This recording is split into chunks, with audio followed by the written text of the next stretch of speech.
Taylor here with another episode of Two Wings Podcast. I'm here today with my good friend Steve Johns with LL Johns Aviation Insurance. Steve and I actually we've been friends for a long time now. I was trying to think back, like I know we met when I was at JSSI, and I think that probably was 2006-ish. Sounds good to me. Maybe we'll go with that. Sounds good to me. All right. I think we met at a Orba event. And an Orba event. Oh my gosh. Which means Phil Stern was probably. Oh, right. Which is kind of funny, right? Yeah. I didn't really, get to know Phil until just recently, but I have been around you several times at JSSI and other functions. And I feel like there was a lobster cruise that you and I were on with our spouses. And there was alcohol, and so we've been really good friends ever since. I don't know about that. Is there alcohol? There might have been a sketch. Maybe. So thank you for being here and taking the time to talk with me today.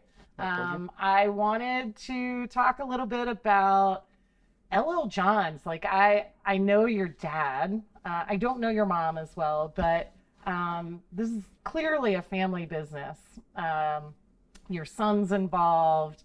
And I just wanted to hear like the start of the company, like where it started. And say my son and my daughter now. And your daughter. So it is truly a family business. And I love this about the company. Not only, you're supporting the business aviation community and you're a part of it, but it's like it's your life. Like this is your family's job and their legacy and all of this, but you're starting to go into retirement, so you're just like, well, I don't know about the retirement But tell me how the company got started. Yeah, well, and I don't know if you've heard the initial, but my dad started the company in 72, I believe, and he had worked for another insurance company. So this is Larry. Yeah. Worked for another insurance company that he went to his boss and he said, hey, these guys are they're going to go to jail. They're going to drive the company out. They were doing some shady stuff. And he said, I'm going to go start my own company. I'm going to run it on biblical principles. And if I can be successful, great. And if I can't, I'll go do something else. Yeah. So he went to his boss and said, hey, would you join me? And his boss said, no reason for two of us to starve. You go get it started, and then I'll come join you. So that's where we got our foundation. I joined him in 86 as I was in school. Okay. And I looked at the family business prior to that and said, no way, don't want anything to do with it. But as I got involved in 86, I had a chance to get to solo. I didn't get my private that early, but I soloed, started flying, and I thought, this might.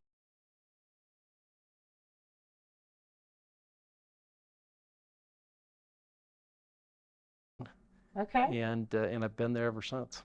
Do you have any siblings? I do. I have a sister who had limited involvement. She was in for a few years, and her husband worked with us for a few years. Okay. And they ended up moving to Oregon and working with his family. Gotcha. So another family business. Another family business. All right. So you've been there ever since. So let's see. You said 86. So 86. You said you quit counting. Whatever the math is. Yeah. Who's counting? Right. And so you got your private. And then did you continue at that time to build all your ratings and everything? So no, I got my private in 91. Okay. And, I'd grown up around the business and I'd heard all the stories of stuff that people do. Sure. Including some of my dad's. Yeah. and I did a little bit of flying around the state and over to Chicago and whatnot, just VFR for business trips. And I said, I'm not sure I'm going to be lucky enough to get through all the stupid stuff I do. I'm going to do as a pilot, we all do, to be safe. And we also had 2 kids at the time, and then 2 more not too long after. So between kids and business, flying took a back seat. Gotcha. And I've never gone back to it. I did my instrument written, I don't know, sometime around 2000, I guess. Sean and I both did it, and then I never got any further. Okay. So when you and your dad would fly to Chicago Meigs Field, your dad was typically flying those trips? Or he was usually flying those. Okay. And then in the later years, we hired pilots and used the Baron for quite a few years after he was done. Right. And your mom was part of that upstart as well, correct? She was. She's worked on and off with us throughout the years, with him throughout the years.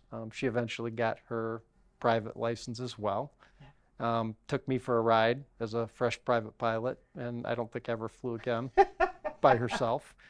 And she also has a Harley story, which kind of fits into that, but we'll All talk right. about that later. All right. Perfect. So, what is sort of the evolution that you've seen in your business over the years that it's, been around? Yeah, it's interesting timing that you ask because I was just reading something the other day that was talking about, we so often measure everything in quarters or months or even a year over year. Right.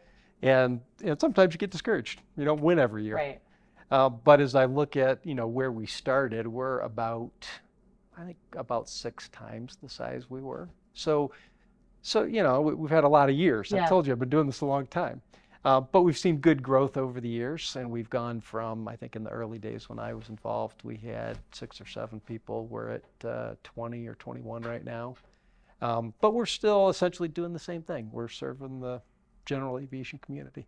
Yeah, and I like the size of the company because Jet Aviva is also roughly, 20 employees. And I like that size of company because you do feel like a family, even if you're not family members. Yeah. You can have a little bit of this, but then you hug it out like it's your big brother or your little sister. Yep.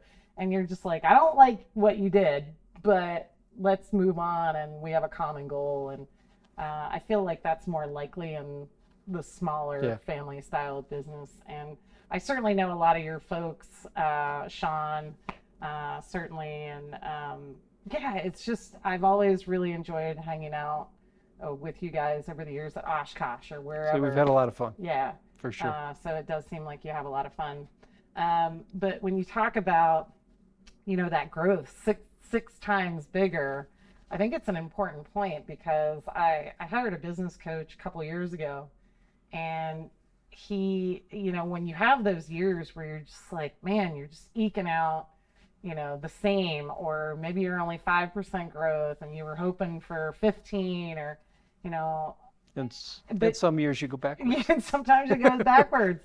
But it was interesting for him to go like, okay, I want you to look back 10 years or 5 years. And then you're just like, well, yeah, I'm like doing twice as much, right? And he's just like, you gotta sometimes quit taking such a myopic look at things. And if we got discouraged the years that, some things are just out of our control. Yeah, absolutely. So, And, you heard me talk earlier today about our market. Yeah. So we watched our revenues from 2007, 2008 to 2018 cut in half. Our client count stayed the same. Our workload stayed the same. that's the worst. But our revenues cut in half, and it was driven Based on- completely by the rates. Right. So like you say, some years you go backwards. Sometimes you have multiple backwards years. Oh, geez. Yeah, that would be tough. And so, looking forward, Where are we going? yeah, where do you see the company? What's the next evolution, or where do you see it in 15 years from now? So I told you Dad started in 72.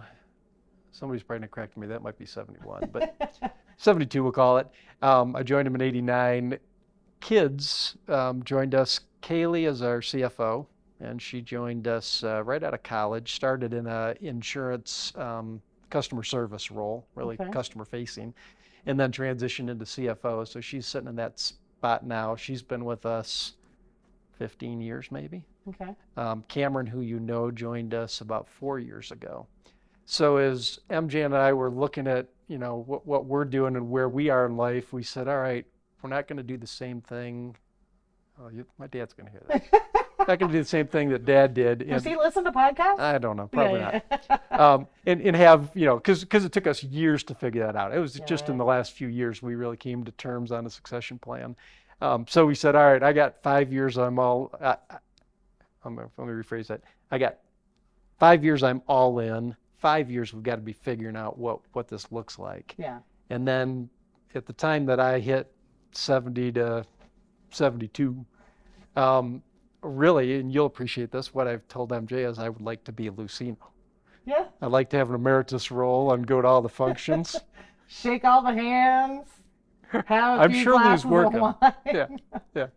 So what's the future look like? I mean, we're all in for the next 10 years, and I want to be involved beyond that. Matter of fact, as we've talked about that with the team at the office and specifically with kids, they've started to talk about the term you used a little earlier, retiring, and I don't see myself retiring. Yeah. Maybe I'll get there. But we do need to have a clear transition plan for next generation. And I never thought that would be family.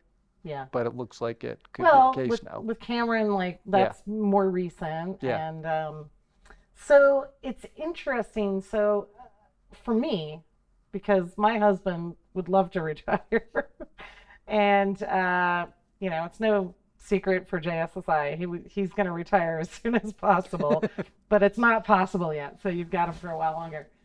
When people ask me about retirement, I'm just like, I mean, I want to be prepared for it, but I have no desire to retire yet. Is that sort of the same position? Definitely where I'm at. Yeah. I would like not to. So the next 2 weeks, MJ and I are on vacation in Colorado Springs and surrounding area with family. I'd like to be able to go on vacation. Yeah. And not have to start every day with email and phone Right. calls and Teams meetings. And worry about like the business, Yeah. right? Yeah. But I enjoy this. Yep. This doesn't feel like I'm working a day in my life if you enjoy what you do. And on that note, I think I've told you this, but Dad is still working. Yeah. So Dad closes all the books for us. He handles all the finance stuff end of month. And literally, if on the last day of the month, I've got full financial reports by about 7 p.m. Oh my God. Usually with a commentary. Any advice? Is there advice with that? Here's what you should do. I don't know about advice, but definitely commentary. Some commentary. Yeah. So you brought up Lucino, who I used to work for at JSSI, one of our mutual friends and one of our favorite people because he knows everyone Absolutely. in the industry. But he's another one that I'm pretty sure is never gonna. Oh no, he's not retiring. Right? He just loves being around it, and it seems like he's enjoying it so much more. Being the chairman emeritus, like doing the fun stuff, right? Yeah. Shaking hands, having dinners. I think you and I would both do well at that. I think it would be a lot of fun. But I enjoy what I do. It sounds like you're enjoying it as well. And now you've got, you can carry on that legacy of having the family stay involved and keep running the business. And I feel optimistic about the business aviation industry. And so I think, how is it you kept your book of business? You talked about the premiums and how that got cut in half because, the rates were cut in half. But your business is run largely on relationships. Definitely. And that's, as we talked earlier today, I didn't get a chance to talk about that, but I wanted to point out and remind folks that our business is relational, not transactional. Right. And some buyers, some insureds want to make it transactional. It hurts them in the long run, without question. Yeah.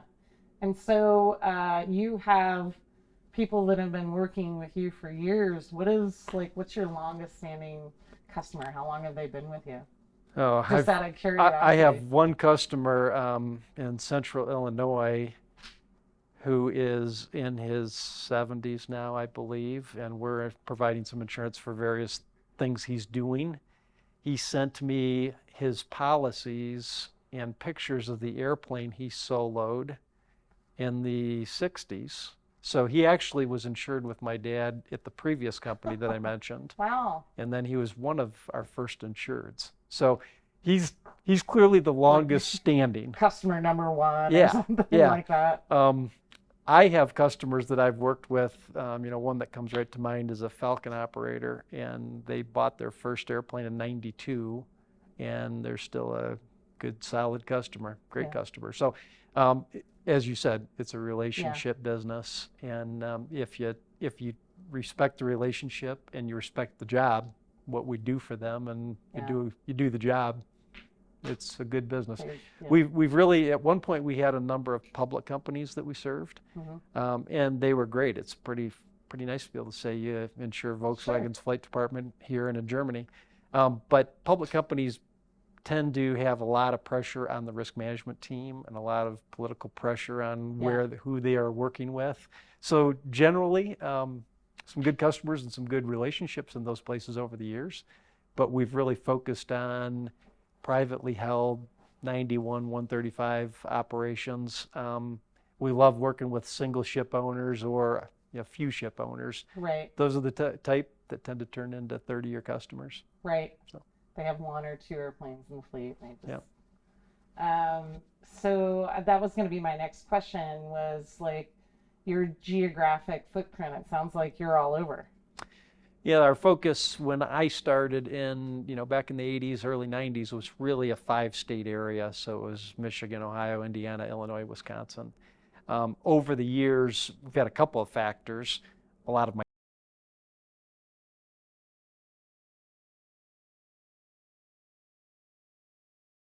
I think the west coast of Florida typically, isn't it? Or are they on East Coast? We've seen a lot of both. So we have a lot of customer base on the East Coast, okay. But over the years, the West Coast as well. So we started kind of building pockets of business. Okay.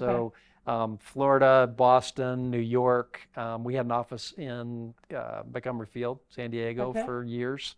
So we have a lot of business, kind of ranges mostly from that area, San Diego, up to Van Nuys. Okay. And then over the years, we've kind of developed a pocket around the Bay Area, and then up in Seattle as well. So kind of spread out. And the size of airplane, do you have like a Piper Cub? We've got everything from Piper Cubs to Boeings. Really? Most of our focus has really been in the business jet arena. Yep. So Citations to Gulfstreams. Yeah. But a little bit of everything. And our philosophy has been over the years, my dad and I structured a deal to sell all the light aircraft off to another agency, local agency, probably in the early 90s. Okay. We had it all put together, packaged up, and we just decided we can't do that. There's too many people like you that spend time in the business aviation arena, the business jets, where we really, that's where we that's where we focus, that's where we desire to grow, who are also involved in light aircraft. Yeah. And we said, no, we got to serve the full range of general aviation. So we've continued to do that. I also find that a lot of owner pilots that have business jets, they also have like fun little airplanes too. As I was coming in today, I was on the phone with one that he owns a Phenom and an Archer. Okay. And if you get in and look at the panel of his Archer, it looks very similar to the Phenom. He's put twice the value of the airplane in the Archer. That is an impressive Archer. And then he has a Citabria floats.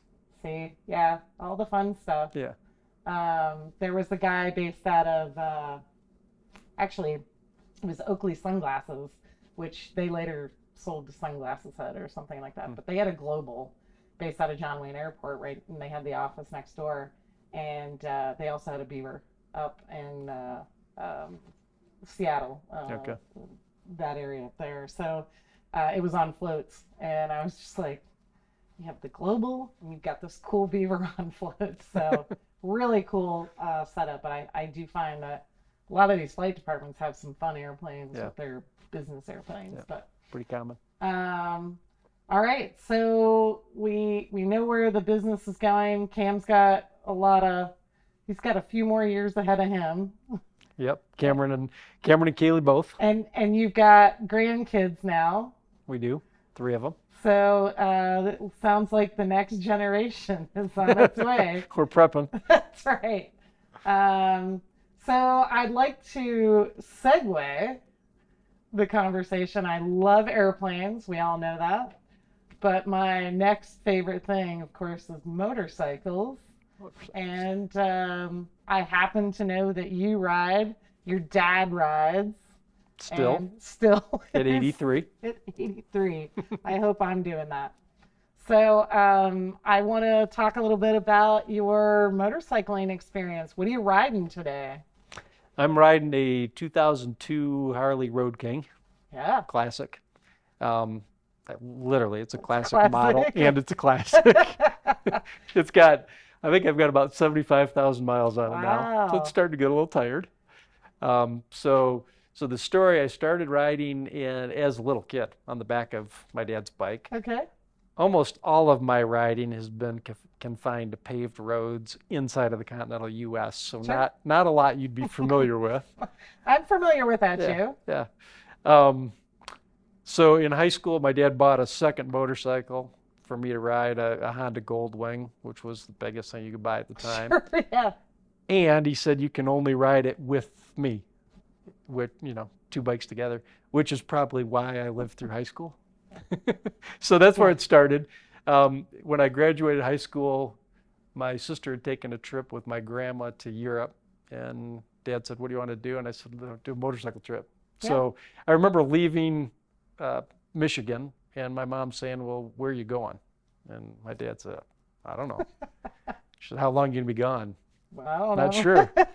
Those are the best kind of trips, So, honestly. so we headed up to northern Michigan, out west across Highway 2. We got to Bozeman, Montana. And of course, again, I'll date myself. We didn't have cell phones to check the weather. Sure, We were sure. sitting in a diner looking at a weather map, and we'd been in rain for a day and a half or so. And we noticed San Diego was looking sunny. So we ended up in San Diego. Oh my gosh. So yeah, it was a That's a long great one. memory. So how many miles and how many days? Any idea? I think we were gone 2.5, 3 weeks. I was dating MJ at the time, and so I think we took the better part of 2.5 weeks to get out there and like 3 days to get back because Oh, geez. it That's was a good a choice. haul back. It Those was. are called iron butts. Yeah. As a matter of fact, we had one day, I think we did about 1,100 miles coming back, Wow. and it was only because we stopped. We pushed it till late one evening and stopped, and there was some kind of conference going on, and there wasn't a hotel for 200 miles. So we got another 200 miles. Yeah, So- whether you like it or not. Yeah. So that was the trip that was great memory. But I told you I had a couple extras. Yeah.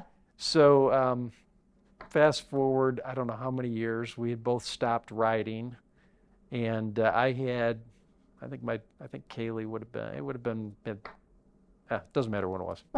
Fast forward a few years. Yeah. And I called my dad and I said, "Hey, does your brother still have two Goldwings out in Arizona, his and her bikes?" And he said, "Yeah." And I said, "Why don't you call him and see if he wants to sell them?" So he called me a day or so later and he said, "Hey, talk to Gordon, and both bikes, they're not using them. They'll sell them to us." So we hopped on an airliner, drug our helmets and our leather jackets out, and got to Arizona. We rode Lake Havasu, Arizona. Uh-huh. Rode around one evening for 20 minutes to refamiliarize with motorcycles, and then headed back across the country. And what I remember is the first trip that we made, we had a chance to ride the $1 Million Highway. You familiar with it? So beautiful. So Yes. it's up there through RA and that area, right? Yeah. So now fast forward, and I guess it would have been, 15 or maybe 20 years by that time. And I'm riding it a second time, following my dad through it, and we're talking on intercoms, and I'm kind of like, never thought I'd get a second chance to do this. So great memory. The $1 Million Highway is one of my favorites on a motorcycle. Even though it's paved, it's actually one of my favorite paved routes because my sister and my brother-in-law both ride. And so when they come out here from New Hampshire, I'm like, rent some bikes. We're going to do $1 Million Highway. Yeah. It's beautiful. Yeah. A little bit of exposure. Yes. Like you don't want to misjudge. You don't want to be off by a little. Yeah, but you can't look around a whole lot, but you know it's beautiful. Yep. It was gorgeous. So we rode these Goldwings for a couple of years. The Harley craze set in. Dad bought this 2002 that I'm now riding, and I rode with him for a while. I could never hear my radio.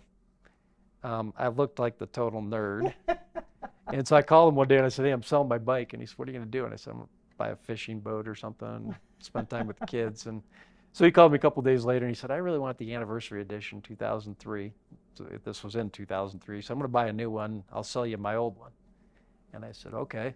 That's what, I had 2 or 3 young kids at the point. I didn't really have money to buy a motorcycle. I said, Right. How much? And he said, whatever you sell your Honda for. I said, Okay. okay, I'm in. Yeah. Seems like a good Yeah, good yeah. upgrade. So a couple of years later, he calls me one day, and I think it was in that 08, 09 period when business was so bad. Oh, yeah. And he called and he said, I want to ride to the West Coast. You want to go? And I said, let me call MJ and Business see. is bad. I need a little Let me break. call MJ Yeah. and see. So I called MJ and I said, hey, Dad called. He wants to ride. I think at that point he was 60 something. And I said, He's getting old. he's getting old. I'd never thought I'd get to do this a third time. And so I pleaded for a little bit and she said, go. So off we went to the West Coast again. A great trip. Never thought I'd get a chance to do it with him again. Fast forward another year. He calls me again. Hey, going to the West Coast. Do you want to go? And I said, I'm not even calling MJ. I'm not going this time. He's like, So, he just knows how to rope you right in, huh? yeah, so 3 was it for me. So he went by himself. Did he really? Yeah, yeah. Oh my gosh. Yeah. Now, you said he still rides. So he's still riding. The 03 that he has, I think I told you mine has 75,000 give or take, and I think he's about 175,000 on his bike. Oh my goodness. So he still rides regularly, lives up in northern Michigan, and my bike is in his garage. When I go there, we ride, and that's kind of the extent of my riding at the moment. So certainly it'd be carbureted. So if you need me to come up and clean out your carbs every once in a while, I can go up and tell your dad that I'm there Perfect. to help keep your engine running smoothly. Yeah, perfect. So that's awesome. That's a lot of cross country miles. I don't know that my butt could handle. We had a few extras in there to Florida a few times, to Maine a time or two. So maybe we did a lot of riding over the years. So my thought is you went to the Harley because that's one of my favorite flight departments out there, and it's a Midwest company, and now they have an adventure bike. I don't know if you knew that. I have seen that. Yeah, the Pan I America. haven't looked at it closely. Yeah, and they did a great job. First time out of the gate doing an adventure bike, and I'm like, it's Harley. So have you been riding it? I've ridden it. I haven't been riding it, but I've ridden it a time or two, and yeah, I was pretty impressed by their first go at it. You'd be hard pressed to get me off of a BMW. But I was definitely impressed with it. And one of my good friends, Justin Kleitner, he actually used to run the demo truck for the Harley Adventure bikes. And I've seen him ride some very challenging terrain in it. So I definitely know it's possible.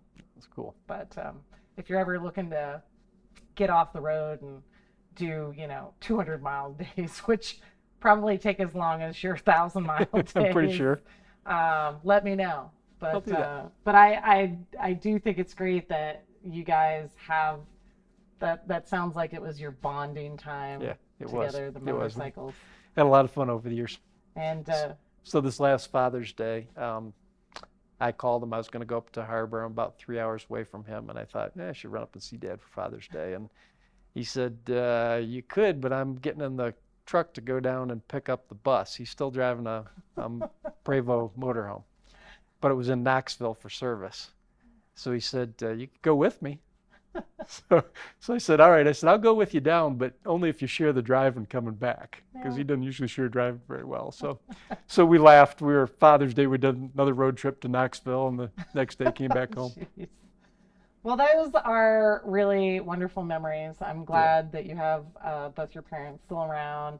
Mine are still around, but your dad sounds like he's in a little better shape than my dad, he's a little salty these days. But I kind of, and I'm just like, man, is this what I have coming? And I keep telling my husband, like, hopefully I'm not this salty with you. Well, now that you mentioned that, I didn't tell you about my mom. Oh, okay.